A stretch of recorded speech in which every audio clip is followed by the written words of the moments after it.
Hey friends, I wanted to finally come on here and talk about my fourth VBAC. It was my fourth VBAC and my second time going completely unmedicated. No medicine, no epidural, no nothing. Yes, y'all, I had another VBAC just like I said I would, and I went unmedicated like I said I would. And it was everything that it should have been. I can't really say that it was what I wanted it to be because it was not my goal. Like, no one wants to travail in pain, but we know that it's a part of nature's course. It's how we bring forth children.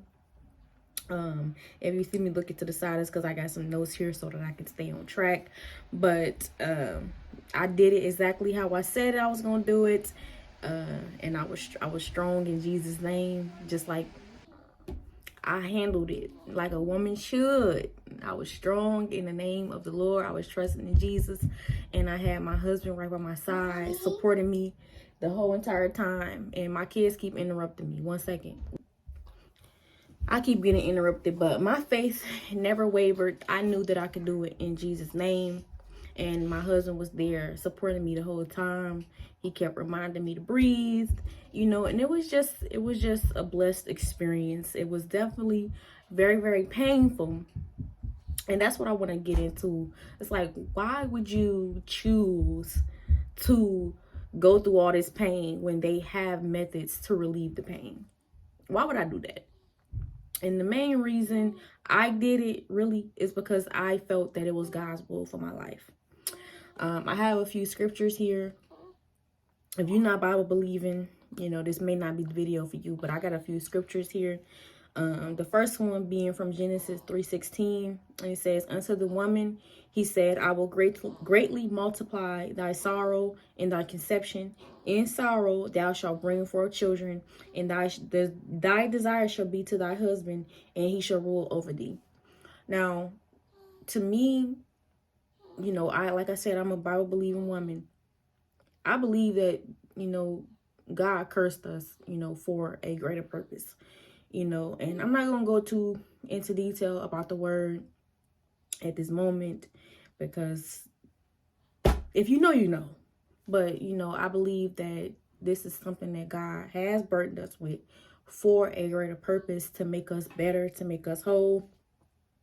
Because in 1 Timothy 2:15, it says, "Notwithstanding, she shall be saved in childbearing, if," talking about women, "if they continue in faith and charity and holiness with sobriety." So I believe that God put certain things on us to make us better. And I believe the pain and suffering that we as women go through is for a greater purpose, to make us better. Just like Hebrews 12 says, "No chastening is joyous for the present time, but it's grievous." It says, "Nevertheless, afterward, it yields the peaceable fruit of righteousness unto them that are exercised thereby." And that's Hebrews 12:11. So I believe that God has a purpose in my pain, and I wanted to fully embrace that. I wanted to fully embrace what God has for me, and he designed my body to be able to do this. And I just wanted to experience the true essence of, what God has for me. So that was reason number one. And not to take away from any other labor and delivery experience, not to throw any shade for women who take the epidural, because obviously I've done the epidural 3 times. But, for me personally, I wanted to experience labor and delivery without the epidural. But regardless of how you deliver your baby, it's not easy. Even with an epidural, it's not easy. It's a laborious experience, hence why it's called labor. So no matter how you give birth, mama, you strong. It's hard. It's not easy. There is no easy way out. Is what I'm trying to say. And I know I might be all over the place because I'm a mother of 5. If you know, you know. Okay? If I'm all over the place, that is why. My kids running around upstairs. My older 2, they in the bed sick. So, I got a lot going on. So sorry if I am all over the place, but I just wanted to, I wanted to share my experience while it's still fresh on my mind. She'll be 7 weeks tomorrow, so I didn't want to wait too long. And the second reason why I chose to go completely unmedicated this time for this VBAC is because I wanted to avoid interventions. I feel within myself that I had a C-section because of my epidural. Once I had an epidural, everything just went downhill from there. My baby went into distress. I was in distress, and I just pretty much gave up. I wasn't breathing. They had to give me oxygen. And it after you accept medical interventions, I just feel like it can just be a downward spiral of more and more interventions until you ultimately possibly get to a C-section. And it's not the same for everybody. Some C-sections are completely necessary, but in my case, I did not feel like my C-section was necessary. I feel like if I would have trusted my body, trusted the process, and was patient, I would have never needed a C-section to begin with. So that's the second reason why I chose to take the path that I did, is to avoid interventions. Yeah. Now, concerning my actual labor and delivery, it was an overall positive experience, and I did record some of it. I have a video on my channel.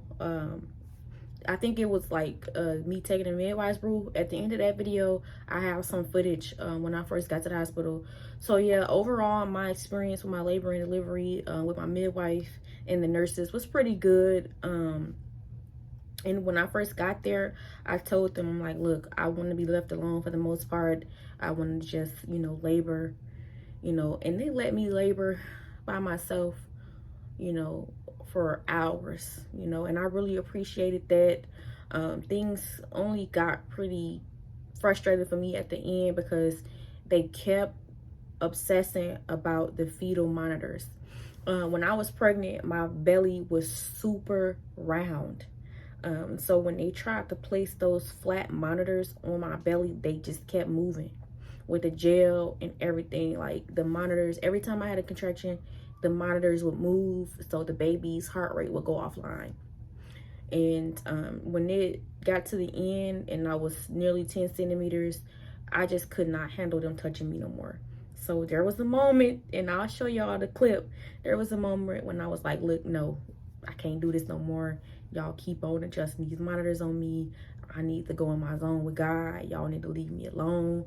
I'm so sorry. I'm not trying to be rude. So I'll go ahead and insert that clip here. As well as I can. She's fine. I'm so sorry, but I can't let this monitor stress me out. Can we hold the monitor while you're contracting and after? I believe that she's okay. What about an internal one? I don't want to do it. I just want to get through this.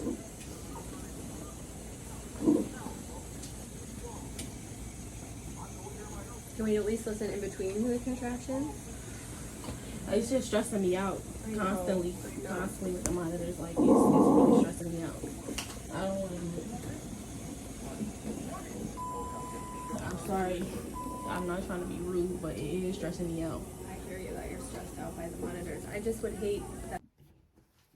So yeah, that was the clip of me taking those monitors off. I completely snatched everything off because I was just, I needed to focus. And there was a point where they were saying like, oh, her heart rate is going up and down and we're concerned. And they started giving me fluids.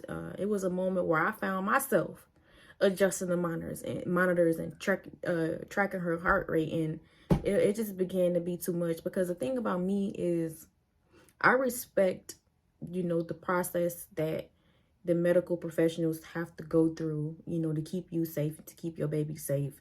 No disrespect at all to the measures that they take, that they feel is appropriate to keep mom and baby safe.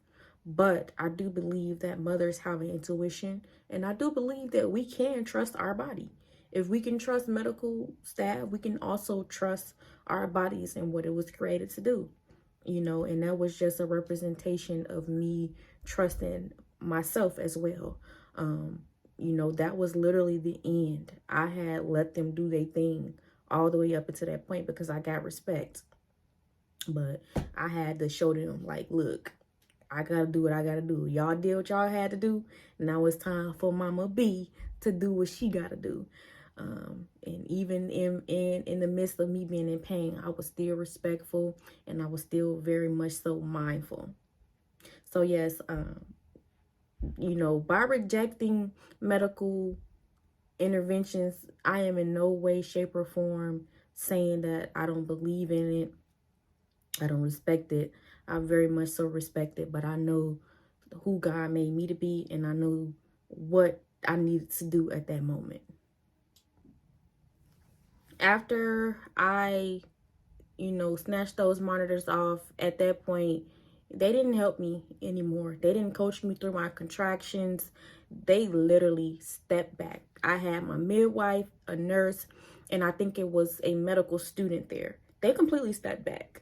They stepped back. My husband got next to me and he held my hand, and that was it. It was me and God and my support system, my husband. And I had that baby. And I will insert the clip here, but I'm going to have to pretty much blurt out the whole thing because it's extremely graphic. But y'all will be able to see me birthing my baby with no help, completely unassisted, with my husband holding my hand.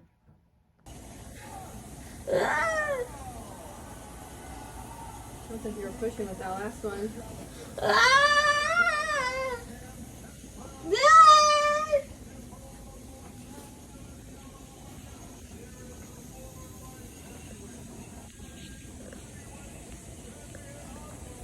You're already here, baby. You gotta stay focused and breathe. There you go. There you go.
Just keep breathing, baby.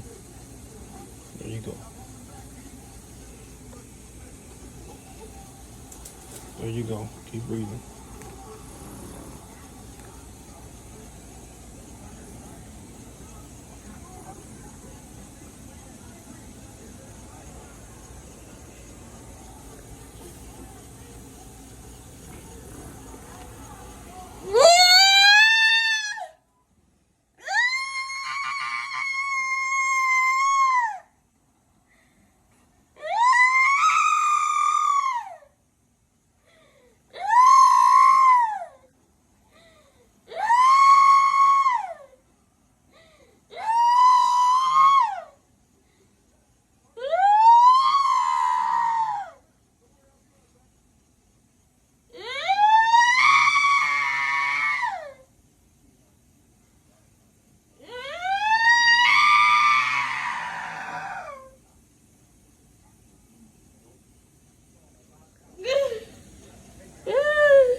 Check you after this one. We'll see if it's time to push.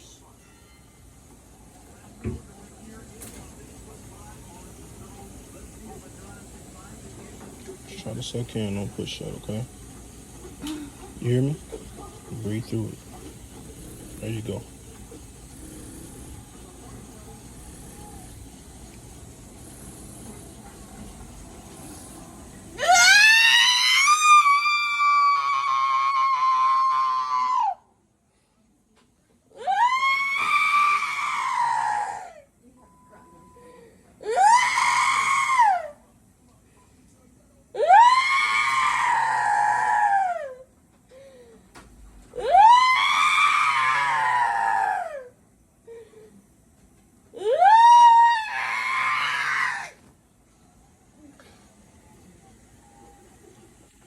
Breathe, breathe, breathe, breathe, breathe.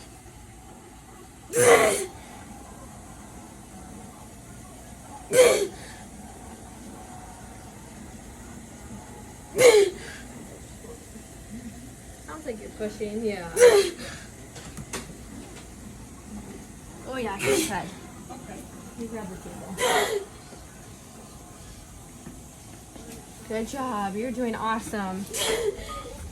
Keep going, baby. Yep. Can you lift up your bottom just a little bit? Make some room for baby. Did you need me for something? Oh, just wanted to make sure you were aware of. Oh yeah. Yeah. Yeah. Okay. Oh, you're She said fine. no to peds, and yeah, she just started crowning. Perfect. You got this, baby. You keep You got going. this. Yep. Oh, good job, Brenda.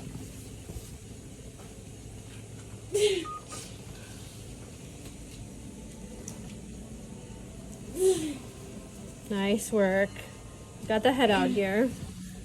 Can you lean forward just a Lean bit? forward, baby. Yep. Lean forward. She's coming out. Nice push for her shoulders. Nuchal there. Good job. Baby's gonna come. Here we go. Hi, delivery. Hello. Hi, baby girl. Look at her eyeball. Hi, baby girl. Hi, baby. Hold on, let's. Good job, baby. I'm gonna talk to her a little bit, Brenda. Okay, can you sit up? I'll pass her to you. Okay. She can't. She can't. She's, Brenda, she underneath you. yep, she's in between your legs.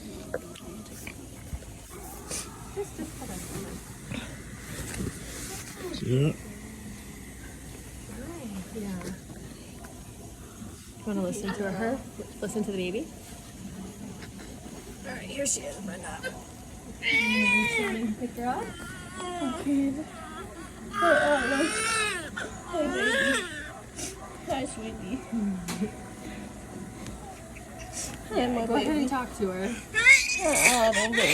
Yeah. It's She okay. knows your voice and she knows your voice too. Yep. It's okay. It's okay, sweetie. Yep. It's okay, my baby.